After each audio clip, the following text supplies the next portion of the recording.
قربانی کے حوالے سے ایک مسئلہ یہ بھی ہے کہ یہ ضروری نہیں کہ 10ویں ہی کے دن میں قربانی کرے، اس کے لیے گنجائش ہے، پورے وقت میں جب چاہے قربانی کر سکتا ہے۔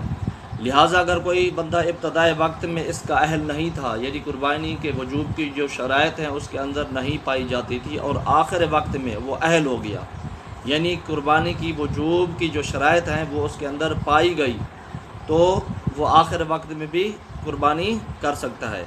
آخر وقت میں جب اس کے اندر قربانی کے وجوب کی شرائط پائی جائیں گی تو اس پر قربانی کیا ہو جائے گی؟ واجب ہو جائے گی، اور آخر وقت میں وہ قربانی کا واجب ادا کر سکتا ہے، ٹھیک ہے نا۔ اچھا، اور اگر ابتدائے وقت میں واجب تھی، یعنی 10ویں کا دن ہوتا نا، شروع وقت میں کسی پر قربانی واجب تھی اور ابھی اس نے کی نہیں، اور آخر وقت میں شرائط جاتے رہے، یعنی جو قربانی کی وجوب کی شرائط ہے نا وہ اول وقت میں تو اس بندے کے اندر پائی جاتی تھی، ابتدائی وقت میں اس کے اندر پائی جاتی تھی، اور اس نے ابھی تک قربانی کی نہیں، دوسرا دن یا تیسرا دن آ گیا اور وہ قربانی کی جو شرائط تھی اب اس میں نہیں رہی، جاتی رہی۔ مثال کے طور پر وہ غنی تھا، امیر تھا، غریب ہو گیا، ٹھیک ہے نا، یا مقیم تھا، مسافر ہو گیا، ٹھیک ہے نا، آزاد تھا، غلام ہو گیا، اور نعوذ باللہ مسلمان تھا، غیر مسلم ہو گیا، تو شرائط جاتی رہی نا۔